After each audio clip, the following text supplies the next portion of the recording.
Selamat pagi dan siang teman-teman peminatan kesehatan lingkungan beserta Bapak atau Ibu dosen. Kami dari kelompok 3 mata kuliah pengendalian vektor dan roden hari ini ingin menyampaikan terkait hasil diskusi kami yaitu terkait studi kasus penyakit tular vektor dan zoonotik di wilayah fokus studi kasus yang kami angkat mengenai penyakit malaria dan demam berdarah. Untuk anggota dari kelompok ini sendiri ada Khalifatur Rashidah, kemudian Laili Khairul Rahmah, dan saya sendiri yaitu Neska Mahmudi. Untuk latar belakang terkait studi kasus ini, di Indonesia sebagai negara beriklim tropis memiliki resiko tinggi terhadap penyakit tular vektor dan zoonotik akibat kondisi geografis yang luas, kepadatan penduduk tinggi, dan sanitasi yang belum merata. Malaria dan DBD menjadi dua penyakit dengan beban morbiditas dan mortalitas tertinggi. Malaria mencatat ada 418.546 kasus dengan API 1,5 per 1000 penduduk pada tahun 2023. Sementara DBD mencatat 114.720 kasus dan melonjak menjadi 210.644 kasus pada tahun 2024. Dalam kajian kali ini, kami mengambil dua wilayah sebagai fokus studi kasus meliputi Kabupaten Fakfak di Papua Barat sebagai daerah endemis malaria dan Provinsi Jawa Barat sebagai wilayah dengan beban DBD tertinggi secara nasional. Ada untuk rumusan masalah yang kami angkat, yaitu bagaimana gambaran epidemiologi, strategi pengendalian, serta hambatan dan capaian program pengendalian malaria dan DBD di wilayah fokus studi kasus kami.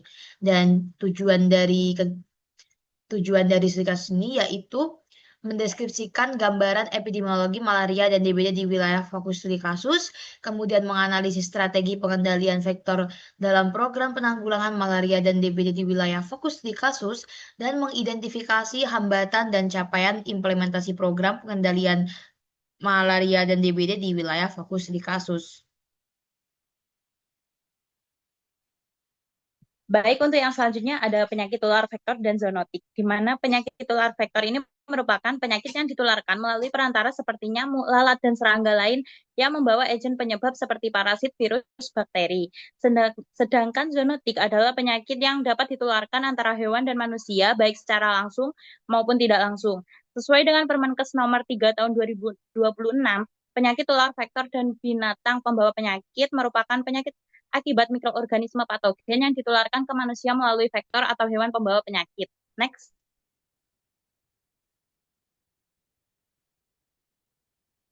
Untuk yang selanjutnya ada malaria, di mana malaria merupakan penyakit infeksi akibat parasit Plasmodium yang menyerang sel darah merah dan ditularkan melalui gigitan nyamuk Anopheles betina. Penyakit ini menimbulkan gejala utama seperti demam, menggigil, anemia, serta dapat berujung komplikasi berat hingga kematian. Penularan terjadi melalui siklus manusia yang manusia dengan risiko tinggi di daerah tropis yang mendukung perkembangbiakan vektor. Terdapat beberapa spesies penyebab malaria seperti Plasmodium falciparum, Plasmodium vivax, Plasmodium malariae, Plasmodium ovale, dan Plasmodium knowlesi dengan tingkat keparahan berbeda. Pencegahan dilakukan melalui pengendalian vektor terutama dengan IRS dan juga ITN. Next.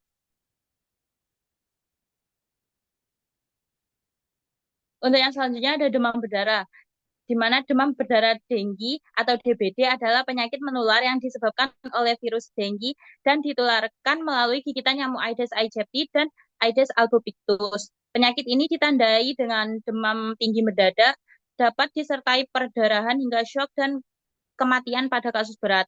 Penularan terjadi melalui siklus manusia nyamuk manusia dengan nyamuk sebagai vektor utama.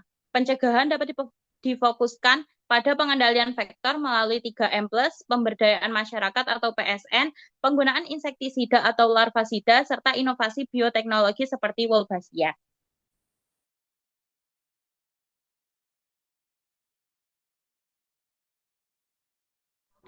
Selanjutnya, sebagai upaya pengendalian malaria, di Kabupaten Fakfak diadakan program Bela Kaca. Bela Kaca sendiri merupakan akronim dari Bebas Malaria Kampung Bercahaya yang merupakan program inovasi pengendalian malaria di Kabupaten Fakfak, Papua Barat yang mulai dilaksanakan pada tahun 2017.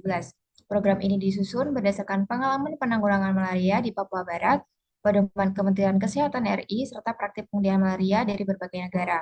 Program Bela Kaca dibentuk sebagai upaya mendukung target eliminasi malaria pada tahun 2025. Selanjutnya, nah, dalam pelaksanaannya, program Bela Kaca sendiri memiliki dua strategi. Yang pertama yaitu strategi menyerang dan kedua adalah strategi bertahan. Strategi menyerang diterapkan pada kampung yang memiliki lebih dari 5 kasus malaria dalam 2 bulan terakhir. Kegiatan yang dilakukan selama 2 bulan hingga tidak ditemukan kasus baru. Adapun bentuk kegiatan dari strategi menyerang antara lain, yang pertama yaitu pemeriksaan darah massal minimal pada 90% penduduk. Yang kedua, pendampingan pengobatan malaria hingga tuntas. Yang ketiga, pengendalian vektor melalui penyemprotan rumah dan penaburan larvasida. Yang keempat, survei dan pembagian ke lambu. Yang kelima, edukasi masyarakat melalui KIE dan metode partisipatif masyarakat. Yang kelima, pemantauan perkembangan kasus selama 2 bulan. Selanjutnya, untuk strategi bertahan sendiri, strategi ini diterapkan pada wilayah yang sudah tidak memiliki penularan malaria. Fokus utama strategi ini adalah surveillance ketat dengan metode 125. Adapun metode 125 yaitu yang pertama, hari ke-1 dilakukan pemeriksaan, pengobatan, dan pelaporan kasus. Pada hari kedua sampai hari keempat dilakukan penyelidikan epidemiologi, dan pada hari kelima dilakukan intervensi perilaku dan lingkungan sesuai hasil penyelidikan yang didapatkan. Nah, untuk dari kegiatan strategi bertahan sendiri, yang pertama adalah pemeriksaan cepat pada setiap kasus malaria, yang kedua pengawasan kasus selama 2 bulan, dan yang ketiga adalah pertemuan rutin masyarakat dan menjaga kebersihan lingkungan. Selanjutnya,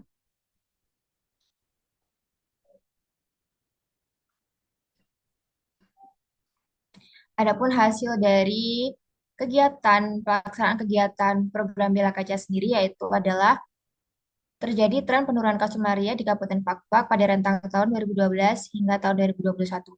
Seperti terlihat pada grafik, terjadi penurunan API yang drastis. Nilai API atau Annual Parasite Incident di Kabupaten Pakpak turun dari angka 88,82 pada tahun 2015 menjadi hanya 0,87 per 1000 penduduk di Oktober tahun 2021. Lalu yang kedua, program ini juga menghasilkan penurunan slide positivity rate yang secara signifikan dari angka 6,2% menjadi 0,8%. Program ini juga menurunkan kasus kejadian malaria pada ibu hamil yang awalnya terdapat 13 kasus pada tahun 2017 menjadi hanya 1 kasus pada tahun 2019. Selanjutnya. Nah, dalam pelaksanaan program Daya Kaca ini tentunya terdapat beberapa hambatan dan tantangan. Adapun tantangannya antara lain, yang pertama adalah kondisi geografis yang sulit dijangkau, terutama pada distrik terpencil. Yang kedua, tingginya biaya operasional dan keterbatasan transportasi. Yang ketiga, kerusakan alat diagnosis malaria di lapangan. Lalu yang keempat, pendanaan program yang masih bergantung pada donor luar negeri. Selanjutnya adalah keterbatasan anggaran untuk kader dan kegiatan surveillance, lalu juga sumber daya manusia di sana yang masih terbatas, dikarenakan banyak tugas itu sehingga merangkap tugas lain. Lalu juga luasnya habitat nyamuk Anopheles yang dimana dari kondisi geografis Papua Barat sendiri itu terdiri dari hutan sehingga menyulitkan pengendalian faktor malaria. Selanjutnya,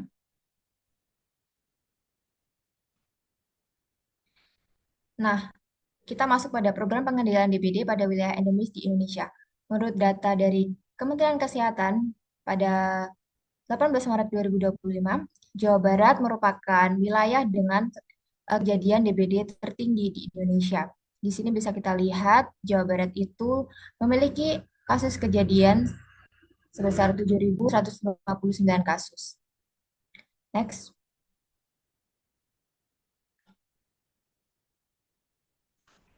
Sebagai tindak lanjut tingginya kasus DBD di Jawa Barat pada tahun 2025, upaya pengendalian perlu dilakukan secara terpadu dan berkelanjutan, mulai dari tingkat rumah tangga, fasilitas kesehatan, sekolah, hingga pemerintah daerah. Pengendalian DBD tidak hanya berfokus pada pengobatan pasien, tapi juga menekankan pencegahan dan peningkatan kesadaran masyarakat dalam memutus rantai penularan nyamuk Aedes aegypti.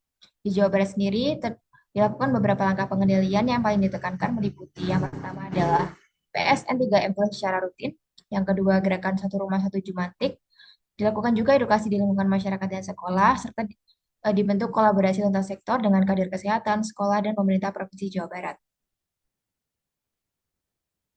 Next.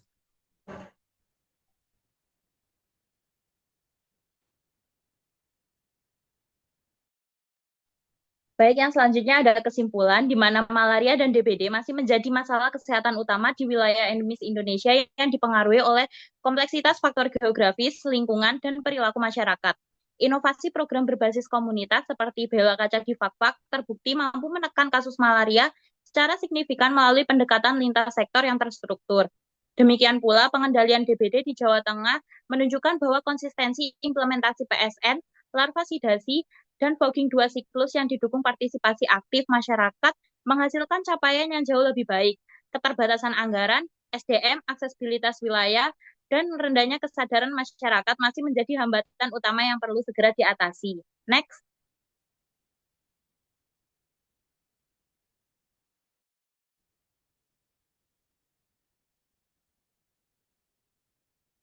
Nah, berikut referensi yang kami gunakan.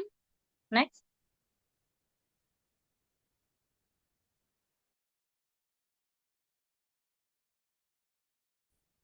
Terima kasih. Wassalamualaikum warahmatullahi wabarakatuh.